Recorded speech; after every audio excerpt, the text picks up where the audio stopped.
Oh, some of you came. How nice. Alright, sorry for holding you. I do see some friends that are missing. Too bad. But, alright, so let's recall what we were doing. Guys, what have we done? So, we considered just a very simple sequence as an example to see what can happen in different metric settings, different metric spaces. So, we took the sequence 1 over n. Now 1 over n is a sequence of real numbers, and I can then consider spaces like this. So let's suppose m is the closed interval from 0 to infinity. That means it contains all the real numbers from 0 to infinity, and distance is the usual absolute value metric. And then I ask, is the sequence convergent? And the answer is, from calculus, you know yes. You know that the sequence 1 over n will go to 0, and you can prove this hopefully without trouble. And because the sequence goes to 0, you know, we're going to prove this once and for all, but you know that it should be Cauchy. Because remember what Cauchy sequences do. They are just sequences that cluster together. So the members of the sequence eventually cluster to any density together. And that means that if I delete a finitely many members of the sequence, the rest will be clustered to within a ball of radius epsilon. Okay? So if 1 over n are my ants, they cluster around the sugar cube 0, and therefore they cluster next to each other. So the sequence is both convergent and therefore Cauchy.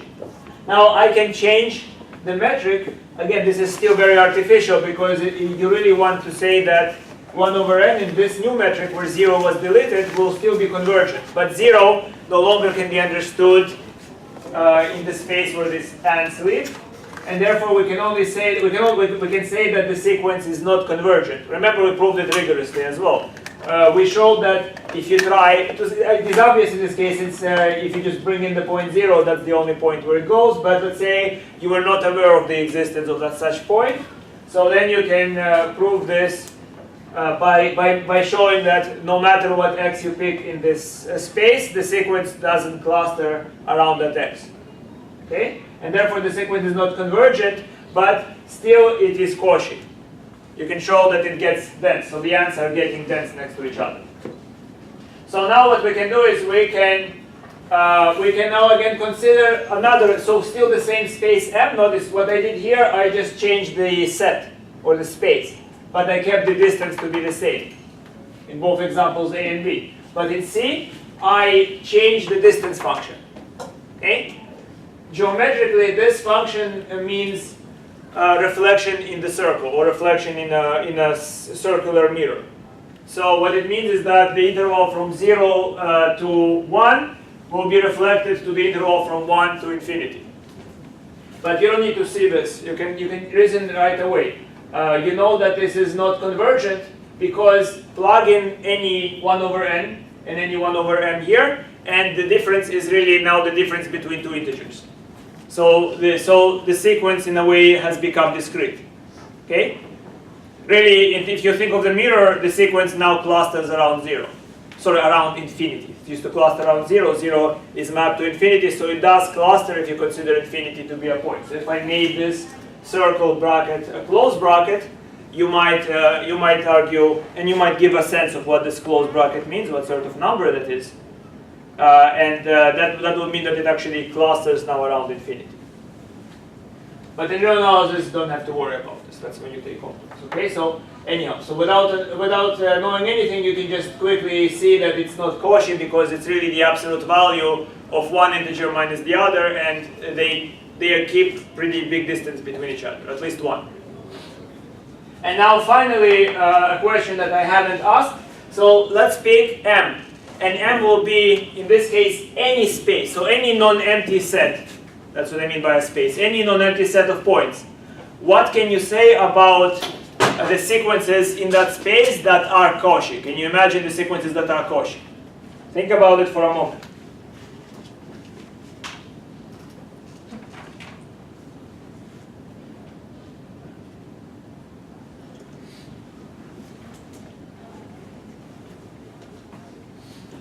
Remember what Cauchy sequences mean, right? It means that that I can specify an epsilon, and the distance between any 2 points will be less than that epsilon. But that epsilon is a real number.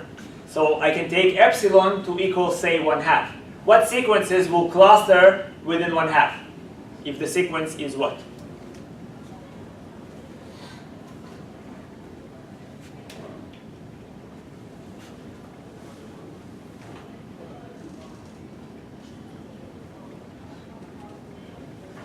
So let's pick a sequence. Okay, so xn is some sequence in M. And with this discrete metric, we have the distance between xn and xm for large enough n and m is less than, say, 1/2 for n m bigger than some n of 1/2 if it's a Cauchy sequence. So if I pick a sequence that's Cauchy, then I can specify this integer that tells me how many terms of the sequence do I delete so that the rest are within the epsilon specified. Do you understand what this n means? So Cauchy sequence means, again, I can specify a function n that tells me how many initial terms of the sequence I can remove so that the rest will be within this epsilon, in this case epsilon 1/2, within a distance of 1/2 from one another. What sort of sequence is that? Where distance is discrete. What can you conclude? At a certain point, it's the same element. Yeah. So from here you conclude that for here you conclude that xn equals to xm for n and m bigger than or equal to n of 1/2, say. Okay? And what does this mean? This means that the sequence is eventually constant. You see, because what this is saying is now that you have it for 1/2 or for whatever n you picked, right, the rest are therefore constant. The sequence is eventually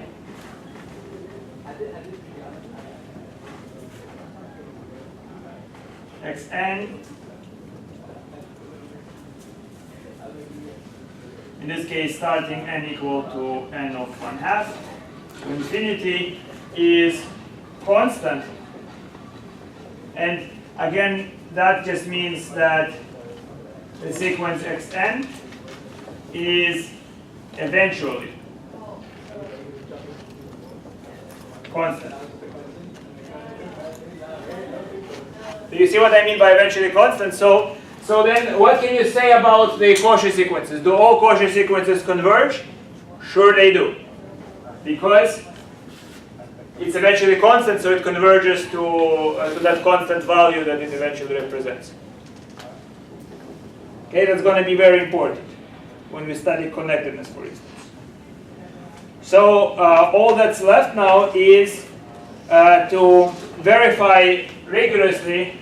It's a little bit of a nuisance, but verify rigorously that that certain properties of limits hold when we consider sequences. So proposition.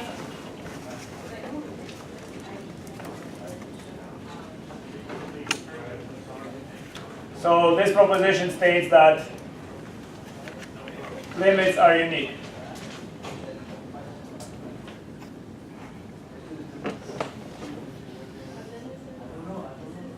In metric spaces, by the way. If you consider topological spaces, you have examples where limits are not unique. So limits are unique, and what this means is that let MD be a metric space. Then if x sub n goes under the metric D to the point x, and xn goes under the metric D to some point y, then x is the same point as y. In other words, unfortunately, within metric spaces, you can never be in two places at the same time. That's what this means.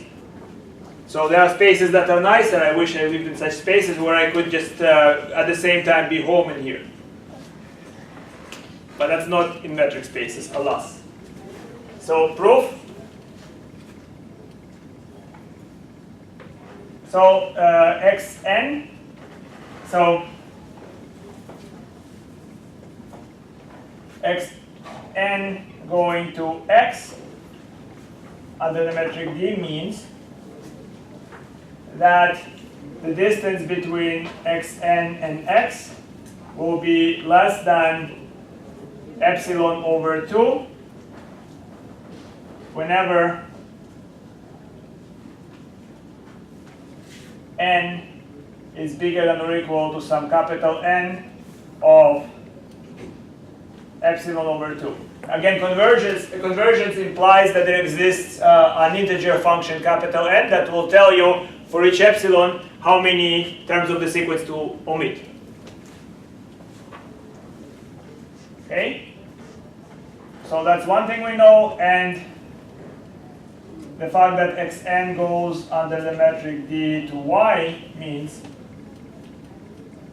that the distance between xn and x will be less than epsilon over 2 whenever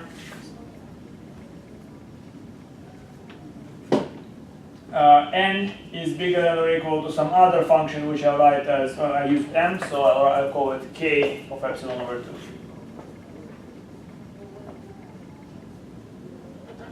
So let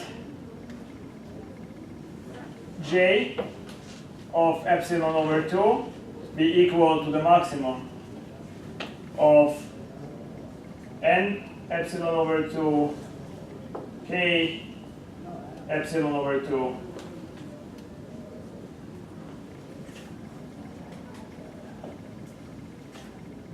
and then we measure the distance between x and y. We will show that the distance between x and y is less than epsilon. If this is true for any epsilon, you see the idea of the proof is if the distance between a point and another point is less than any epsilon, no matter what number, so it's less than 1, it's less than 1/2, it's less than 1/3, etc. No matter how small the number, the distance is less than that number, the only possibility is that the distance is 0.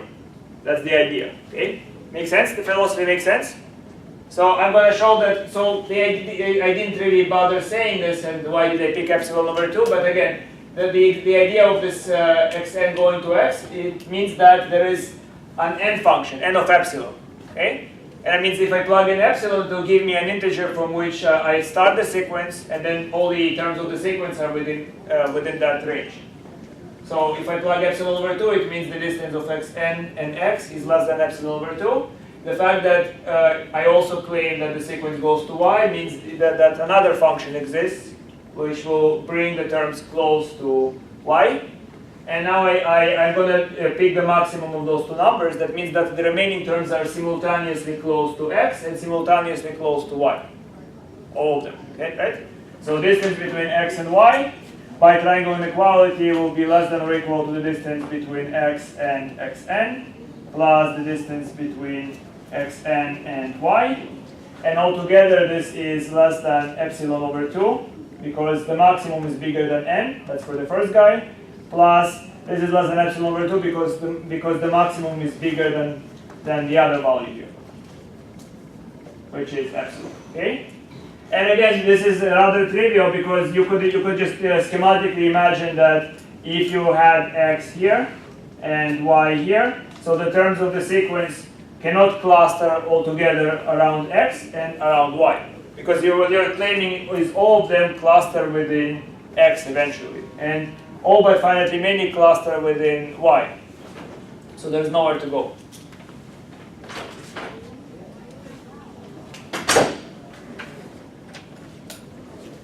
Maybe I'll write it slightly later. So what I'm saying is, first, the fact that the distance is less than epsilon, the implication is distance between x and y is arbitrarily small.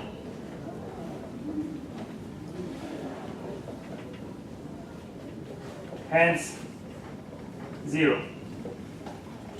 Okay? That's the idea of formal proof. But what I was telling you before I stopped is that intuitively this is very obvious, because if the points were separated, then the terms of the sequence, most of them are in here, right? And so, in other words, all but finitely many are in here. And if all but finitely many are in here, they cannot be in here. Cannot be in here. Right?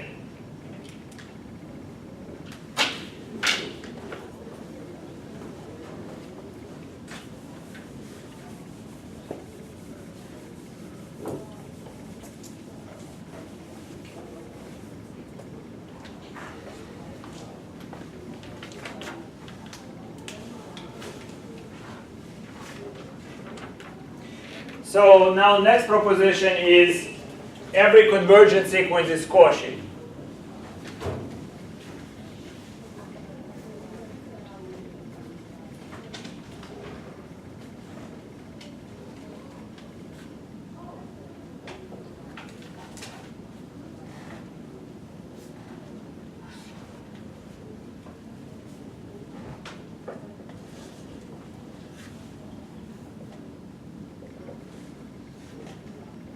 And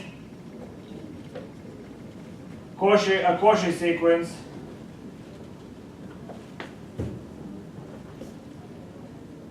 is bounded.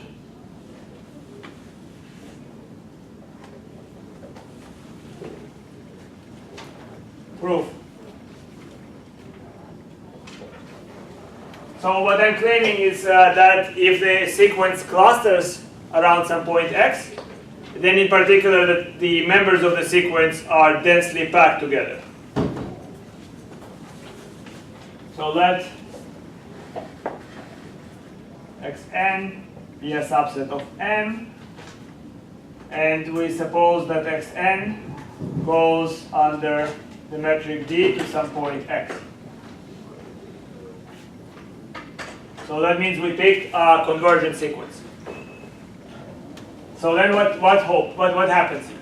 So my goal is to show that there exists a function n of epsilon such that n bigger than or equal to n epsilon implies that distance from xn to x is less than epsilon. That's what convergence means. And what can I now do? So now what I'm going to do is I'm going to now say pick n of epsilon over 2. If n and m are bigger than this integer, the distance between xn and xm is less than or equal by triangle inequality to the distance between xn and x plus the distance from x to xm. And each of those distances are less than what? So the first guy is less than what number? Would anybody be brave and tell me?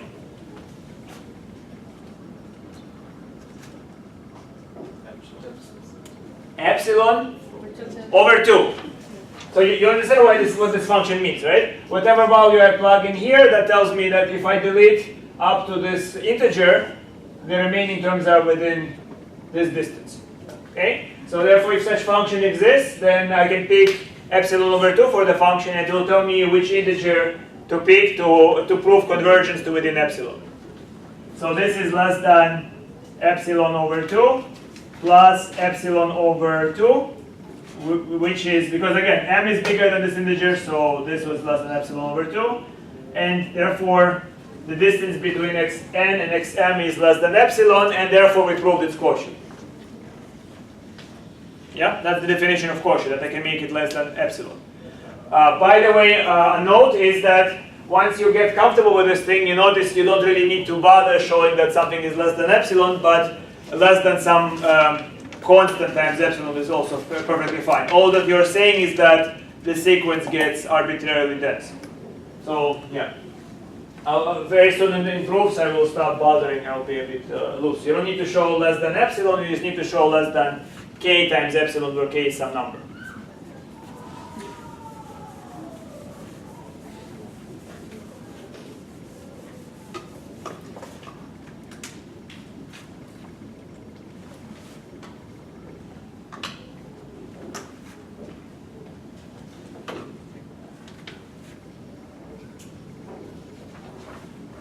So now pick. So for the other part of the proof is Cauchy sequences are bounded. Okay, pick Cauchy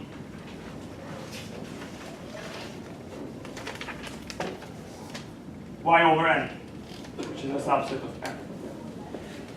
Now, I want to again emphasize, when I say Cauchy or convergent, all those words are relative. So what are they relative to? To the particular set M and to the particular distance. Okay, so if I say a sequence is Cauchy, it's not a statement about the points. It's a statement about those points living within a particular space. And metric space means what is the totality of the universe, all the points in my universe, and what is the distance that I use to measure distances between the universe. What's the metric? So pick Cauchy, which is y over n. We want to show it's bounded.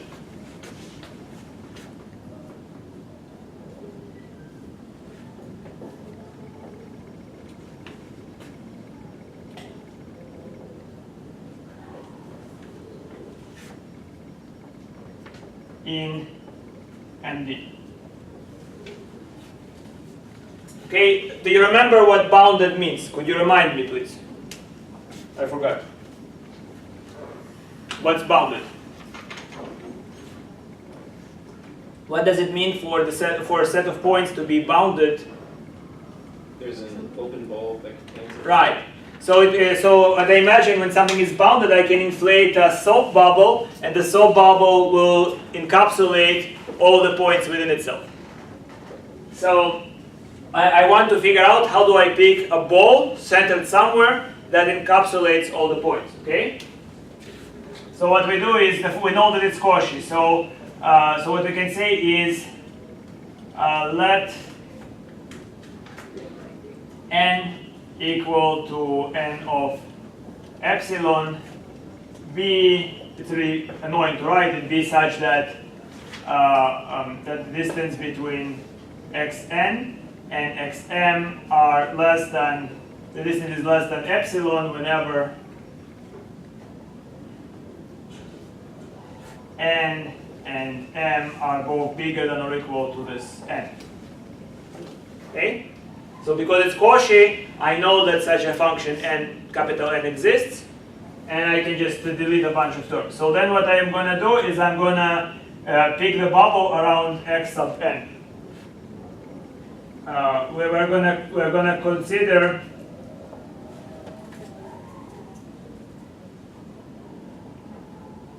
the ball of some radius r around the point x sub capital N. Or y sub capital. I think this was y.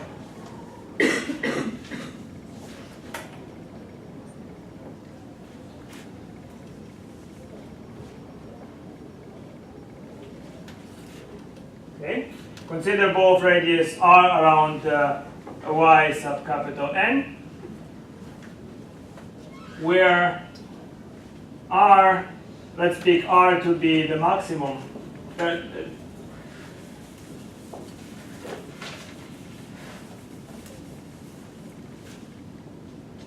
Is equal to the maximum of the distances of x sub k, again x, y sub k to yn, where k is between capital N and 1, and I add to this epsilon. Okay, so what is this measuring? So I deleted a bunch of points up to this capital N, and I'm measuring the distances between my y sub capital N and the points deleted, and I add epsilon to it. Okay, so then let's see that let's see what happens. So observe that the distance between any y sub n and y sub capital N is less than or equal to the distance between y sub k to y sub n, and that happens if this is if k is less than capital N,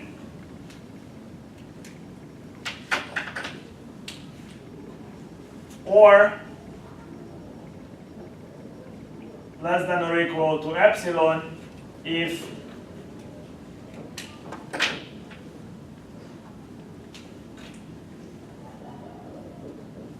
k is bigger than or equal to n.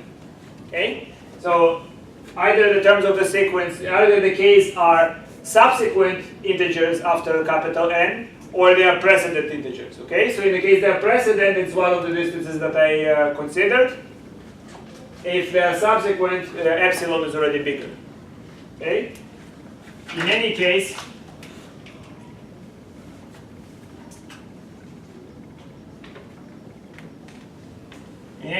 the distance between yn and y sub capital N is less than r.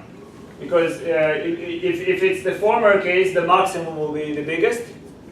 And if it is, yes, the maximum is biggest, and then I add epsilon, so it's already bigger. And on the other hand, if it's not part of this maximum, then epsilon is automatically bigger, and then if I add those distances, I only increase the radius. Okay? So we showed it's bounded. Good?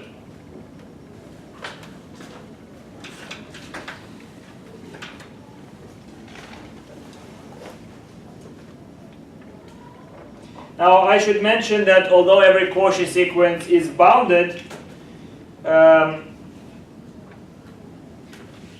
every bounded sequence is Cauchy.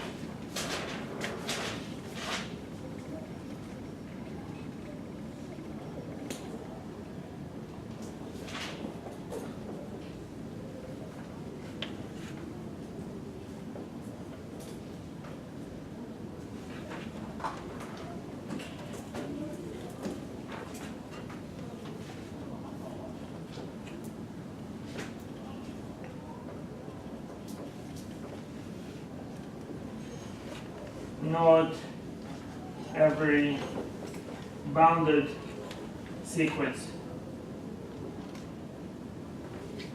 is Cauchy.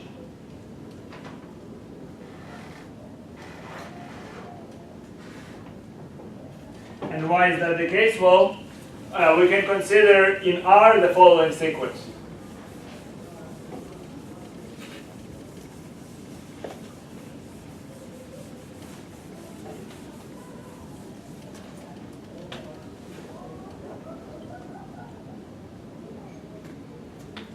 Consider the sequence -1 to the power n, where n goes from 1 to infinity, and it's a subset of R. So this in R with absolute value metric, this is bounded.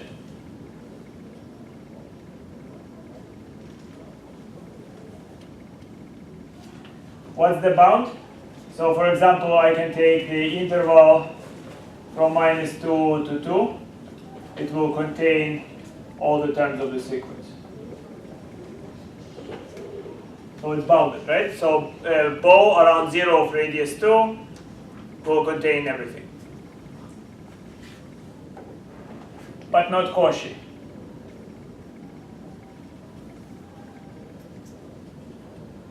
Because you can see that there is a difference between the sequence is actually 2 points. The sequence, when you go through the n, it's just 2 points. It's really -1 and 1.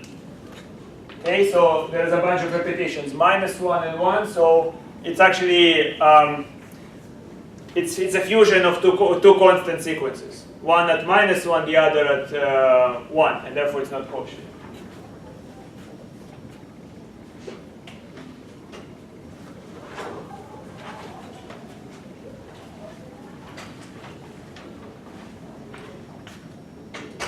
I need to learn how to juggle it.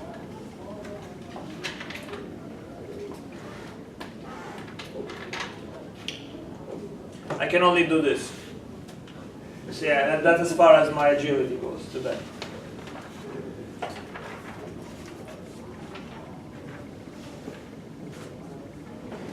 Understood?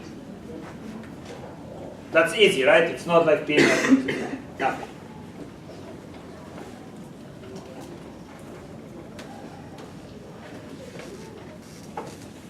All right, so we now talk about subsequences.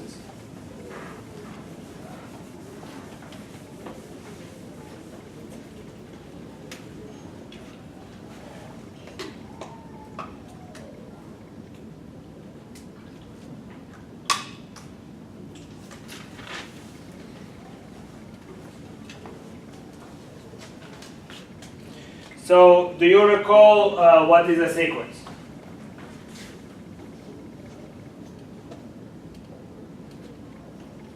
That xn being a sequence in some space M means what? Means that there is a function f from the natural numbers to M such that f of n, this we designate as xn, okay? So in other words, the sequence is just a function from the natural numbers. Okay? So, if g is a function from the natural numbers to the natural numbers, where I will have that g of k is going to give me an integer n sub k. Okay, so g is a sequence whose range is natural numbers. Is such that n of k is less than or equal, in fact, strictly less than. It's a strictly increasing sequence. N sub k is less than n sub k plus 1 for any k equal to 1, 2, 3, etc. Okay? So this is true for any k. So what I'm saying is, suppose I only consider sequences from the natural numbers back into natural numbers, and the sequence I'm considering is strictly increasing. So for example, if I consider g of 1, let's say it's 5. G of 2 has to be strictly bigger than 5. It could be 6, 7, 8, etc. G of 3 has to be strictly bigger than g of 2. Okay? So that means that g is an increasing sequence.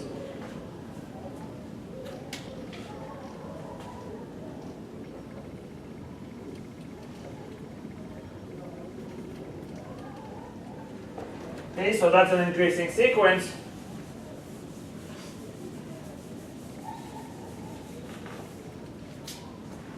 Then f composed with g from n into m is a subsequence.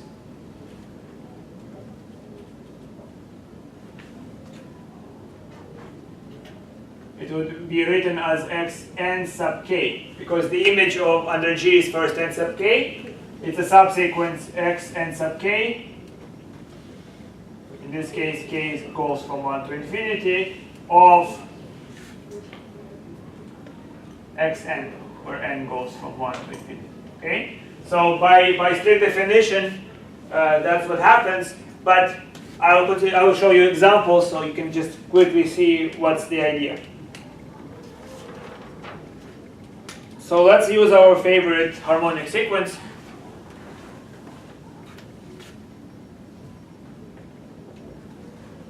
So we are going to say that xn is simply 1 over n. Okay? So here we have a. So suppose that the n sub k's go like this.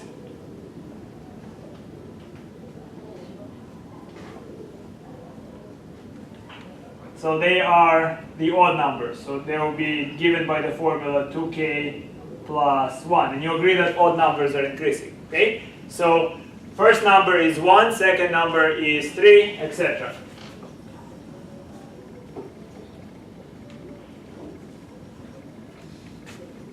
So what is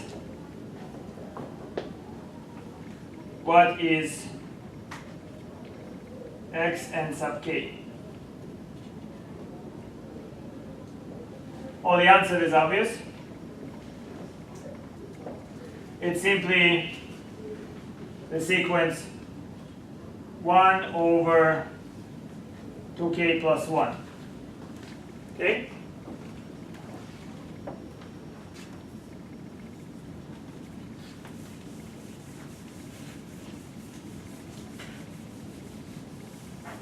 Is this a subsequence? Is it a subsequence? Yes, because all that matters is that the nk are increasing, strictly increasing.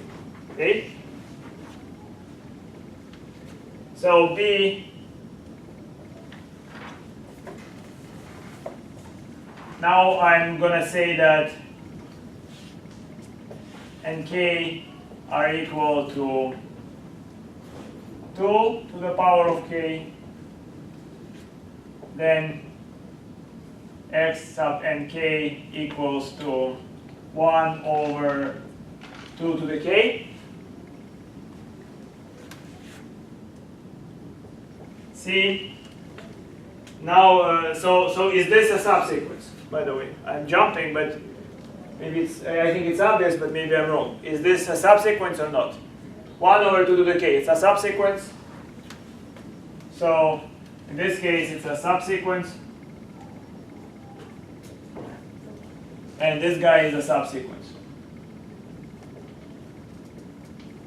And I mean subsequence of the harmonic, 1 over, okay? Now suppose that what I do is this.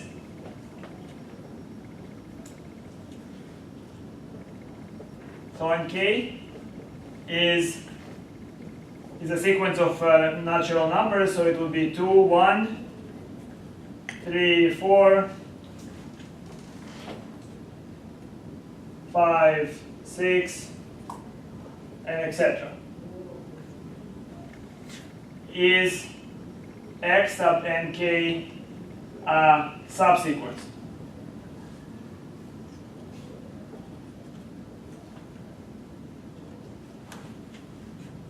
Of xn? What's the answer now? No. The answer is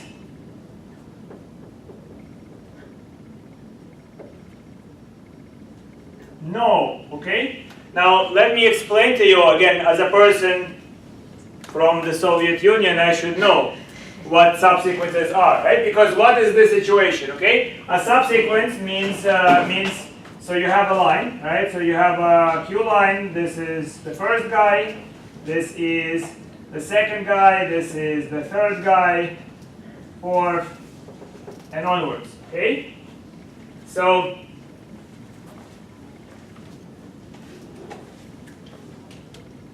what do we do when we pick a subsequence?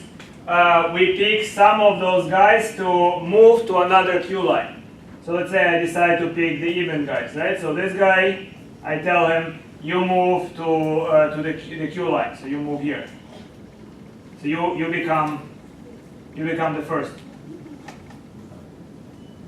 And then number 4 will be, let's say, the second, etc. Okay? So number 2 will be very displeased if number 4 is going to be placed ahead of him in the queue line. Right? He will start, especially if he is an old grumpy Russian lady, he will start complaining very much. Okay? But of course, you might say, well, it's not a good example because then 1 and 3 and etc. They will complain how come they are now moving ahead of them, possibly to another queue line.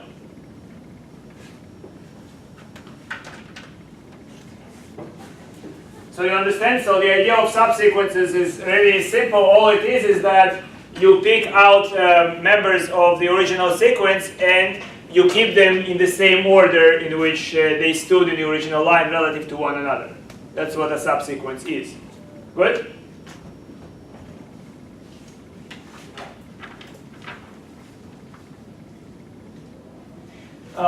So things like this is going to be called rearrangement. Okay, so if you turn them about, it's called rearranging the sequence. So proposition.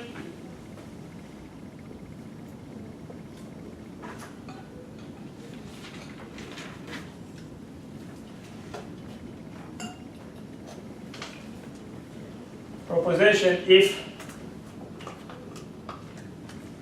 xn goes under the metric D. So I'm presupposing that there is an ambient metric space. Okay, so xn goes under the metric D to x. Then xn sub k will also go under D to x for any subsequence.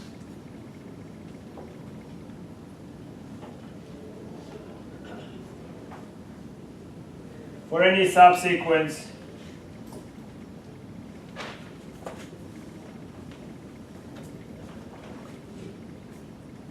xn sub k of xn. Okay, this is very obvious. Why is it obvious? So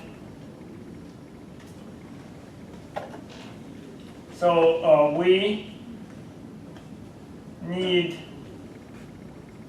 to find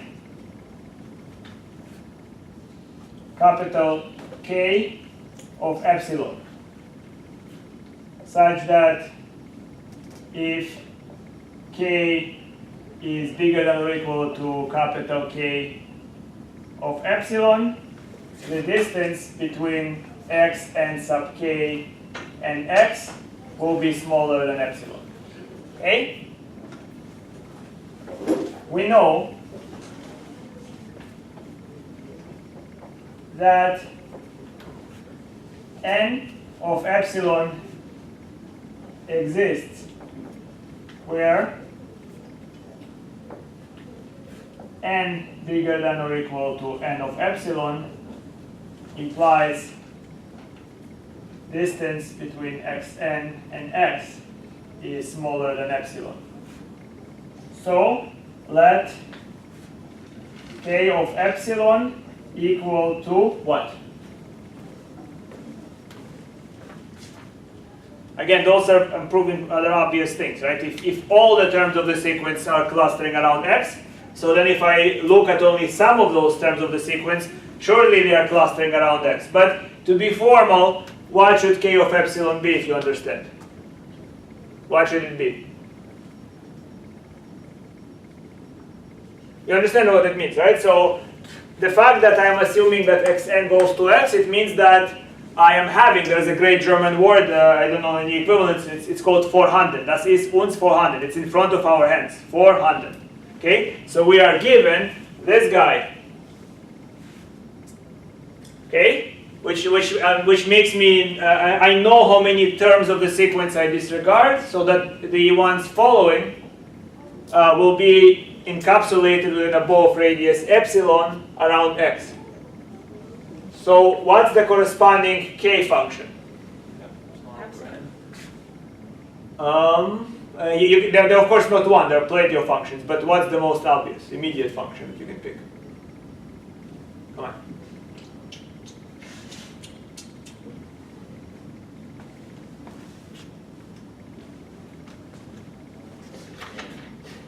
Wait, what's your question again? Yeah, my question is, right, by the strictest definition, x sub n converges to x because there exists some capital N of epsilon function. such that if I start with the corresponding capital N, the remaining terms are within epsilon away from x. So I'm claiming that convergence of xn implies the convergence of xn sub k of any subsequence to the same point x. So if I'm claiming that the subsequence converges to x, what should be the corresponding k function? 1 over n? 1 over n? No, because 1 over n is not even an integer. The k has to give me integers. Huh? Could be n. Exactly. It could be n as well. Wonderful. So I can let k of epsilon equal to n of epsilon. Thank you so much, Bart. Good. Do you follow why? Because the sequence increases. Again, maybe I'll just expand if you don't see it. Because n sub k is clearly bigger than n. Okay? So what I mean by that is whatever formula is given in terms of k, it's increasing, right? N sub k, let's say if k is 1, n sub k is at the very least it's 1. Okay, so it's at least as big as n. So I can say bigger than or equal to n. We know that, so the distance between x and sub k to x will be less than or equal to distance x. Well, I should say this. I should say that that nk is bigger than or equal to n of epsilon if k is bigger than or equal to n of epsilon. Okay. So distance x n sub k to x will be less than epsilon. Again, maybe I'm confounding the idea. The idea is very simple. Why should it be n? Because what have we said? We said that all of the terms, all of them, are within epsilon once I start the sequence from this capital N. So if I look at the subsequence, clearly the members of the subsequence that are after this capital N, they're already inside. That's why I can take k equal to n without too much thinking. Make sense? One person makes sense. Others, does it make sense to you guys? Yes. Some eyes tell me no. All right. You know you can talk to me. Nobody used this option, I think, so far. And thank you for that as well. I'm glad to talk with you, but you know.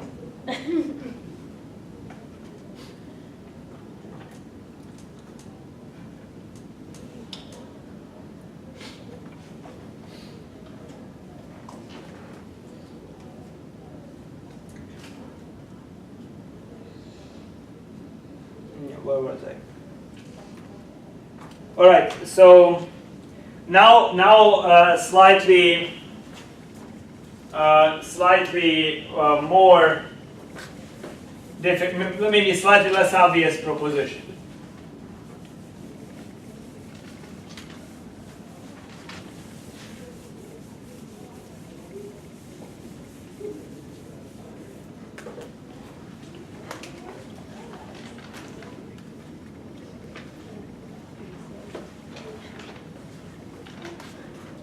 Here we go. So are you ready for it?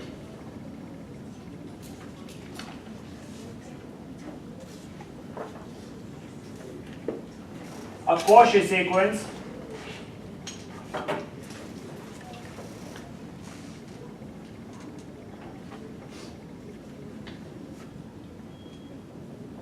with a convergent subsequence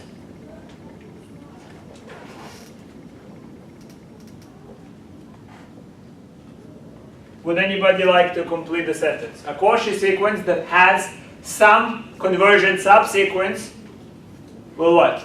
Will converge. Will converge.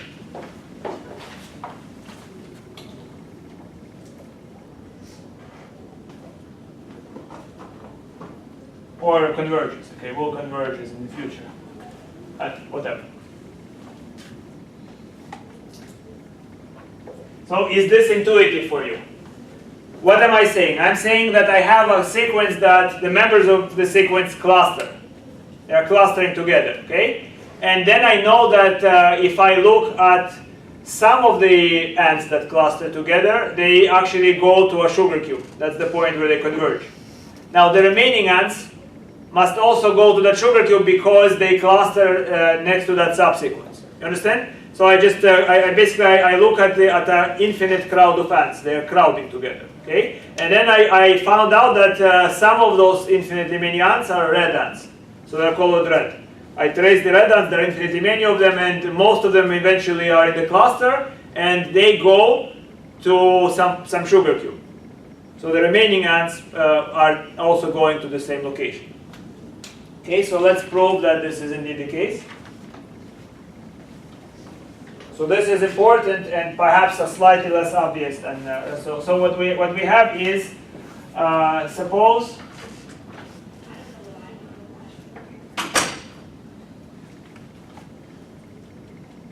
xn inside of the space MD is Cauchy.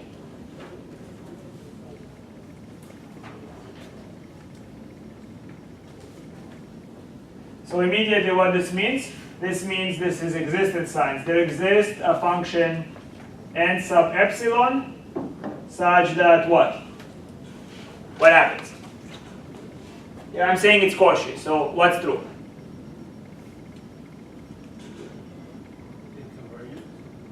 No, no. If it's Cauchy, it doesn't imply convergence. Right? So notice in this proof, I say two things. The sequence has two properties. One of the properties is Cauchy, and tell me what does this property entail? It's Cauchy. What does it mean? It gets closer together, and more specifically.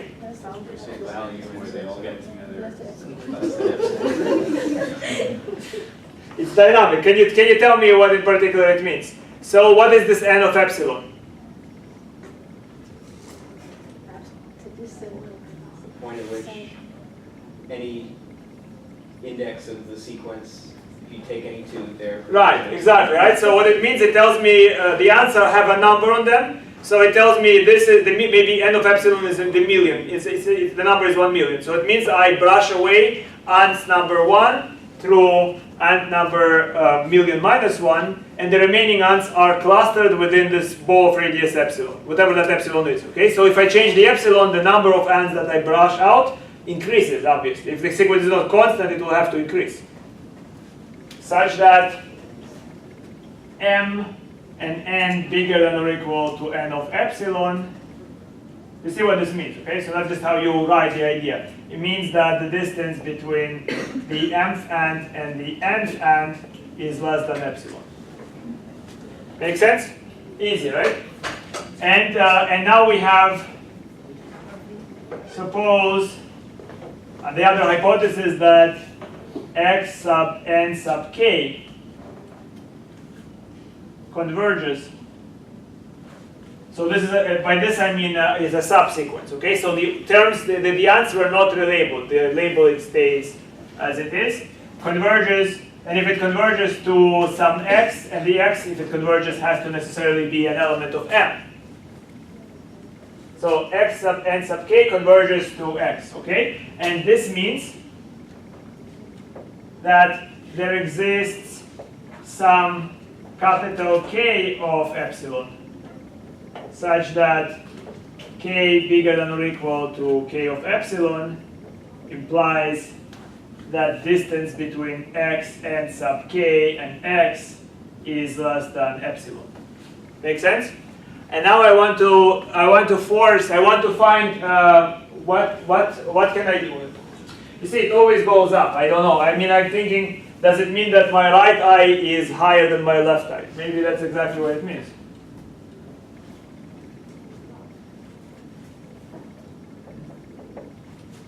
Did I speak Russian?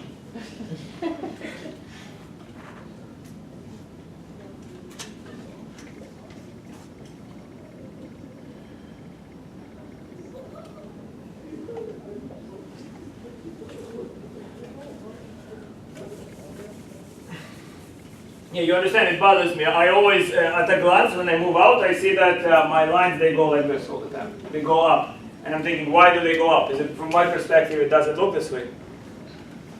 Anyhow.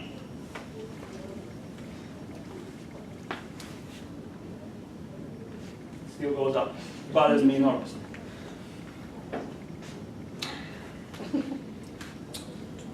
Anyhow. So, what do I do next? Can anybody tell me? Because I don't remember.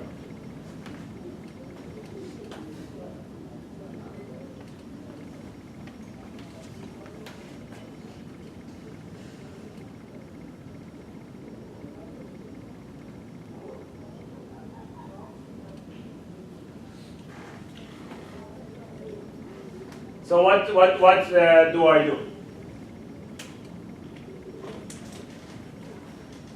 So let J of epsilon be what? Or maybe just equal to. Let J of epsilon equal to, would anybody tell me what J of epsilon is? So J of epsilon, you see what my goal is? My goal is to show that the sequence, the Cauchy sequence itself, goes to x. How do I do it? What should I let J of epsilon equal to? Maximum of what? Max of n of what? N of? You will be technically right, but not formally right. So in a court of law, maybe somebody would bother you. Like Rudin would. I don't. Okay. So n of epsilon over 2. Why over 2? You'll see. Okay. If you don't see, that's okay, right? And J, not J, sorry, K. Epsilon over 2. Okay? Now why? Okay, so if n is bigger than J of epsilon, so is n sub k. Do you agree? N sub k is always a bigger value than n. If you understand what I mean, right? Because n sub k, it basically it's n of k, right? What is n? So maybe this notation is confusing. So just think about n means n of 1, okay? And n sub k means n of k. So I'm already jumping ahead in the sequence. You see, this is n of 1, this is the first term, which is just 1, 2, 3, and this is jumping up ahead, so it's running up faster. So if n is bigger than J of epsilon, so is n of k. Make sense?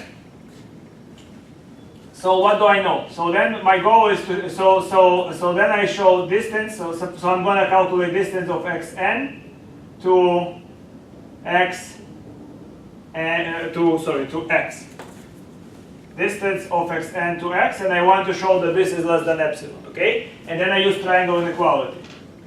Less than or equal to distance of xn and xn sub k. Okay? Plus distance xn sub k and x. Do you see what I'm doing? Now, what can I say about the first guy? So the first guy is less than epsilon over 2, and I'll write in red why. Okay? Why is this less than epsilon over 2? Because this is because n and n sub k are bigger than or equal. Since they are bigger than or equal to the maximum, in the first case they are bigger than or equal to n of epsilon over 2. Right? They are bigger than the maximum of them, so they are bigger than n of epsilon over 2. So that implies that those terms are elements of the same Cauchy sequence, so we have here, right? So m is n sub k. So if n is bigger than this capital N, then m, which is n sub k, is also bigger, and we have this. plus epsilon over 2, and that's because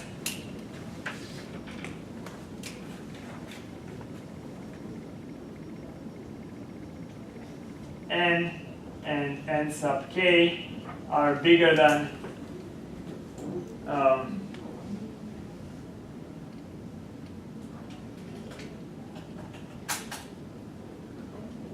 so in the second part I was thinking, did I make a mistake? That's because n sub k, this n sub k is bigger than k epsilon over 2. Okay? And altogether we get epsilon. If, say, for in the exam, you wrote maximum of n of epsilon and k of epsilon, I do not know. I mean, I might have deducted 1 point out of 20 or 2 points out of 20, so very little, right? Or maybe in a bad mood, 2 points out of 10, but you could have come and say, how come you deducted it? And I would have given you back, because I don't want to fight with you. I have to make other problems. No, but one other reason is that, again, I hope you understand it formally, but I hope that you understand that you can be loose, right? Because if you said n of epsilon and k of epsilon, you would have made it less than 2 times epsilon, which is still arbitrarily close to x, and still it means it's a good proof, okay? But, yeah, so only by the strict letter of the law. Okay? I also start myself not bothering like this, okay?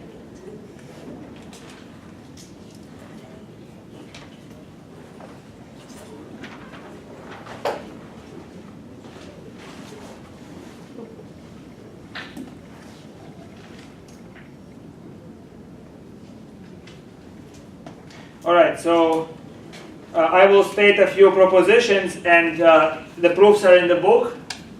And I think they're rather obvious, but make sure you don't look into my notes. I actually think you don't do it anyhow. But so just make sure that you verify that this is so, okay? That you know why those propositions are true.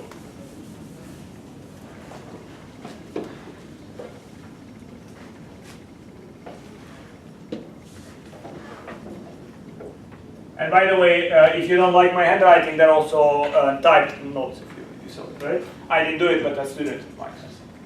So proposition,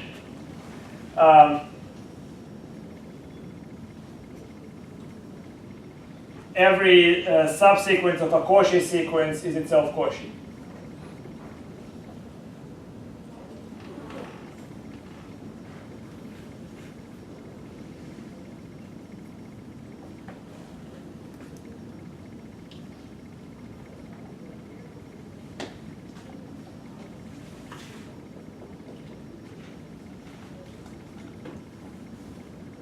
So this is rather obvious. This is the full sequence cluster, so any infinite subset of the sequence will cluster. And this is a slightly more complicated proposition. I don't know if I should prove it, but I think I will leave it for you. So this one is, notice, if we took a subsequence, we can then take a subsequence of a subsequence, okay? So this one states the following. So actually an important result in several situations.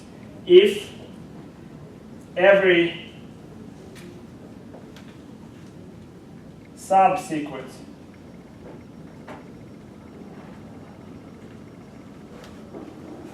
of xn has a further subsequence that converges,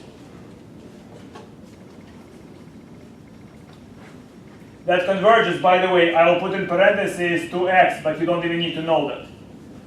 You see, if you know that that every subsequence of a subsequence converges, in fact, that will force the full sequence to converge. Okay, so this I put to x, but you don't even need to assume that it converges to x, only that it converges. Converges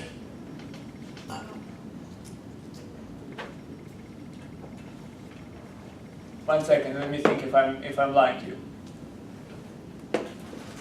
I am lying to you. You need to include 2x, okay? Because I can think of an example where, okay, so every subsequence of xn has a further subsequence that converges to the same value x. It doesn't matter in this case. Then, so parentheses. Then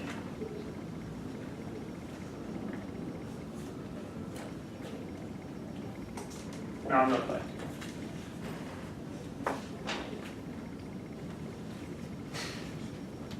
Sorry, that converges.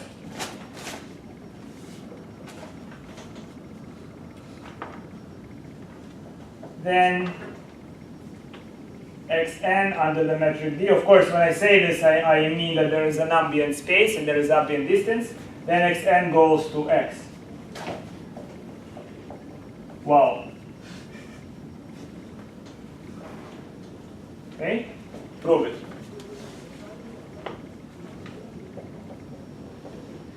So in a way, this is like you're going under arteries, right? It reminds me of the statement, all roads lead to Rome. Okay? So taking one particular subsequence is like taking a particular path. So imagine you take a subsequence, and then from there you know that from that path that you took, there is a further path that you can take from it, and that will all lead to x. That means that all the paths will go to x.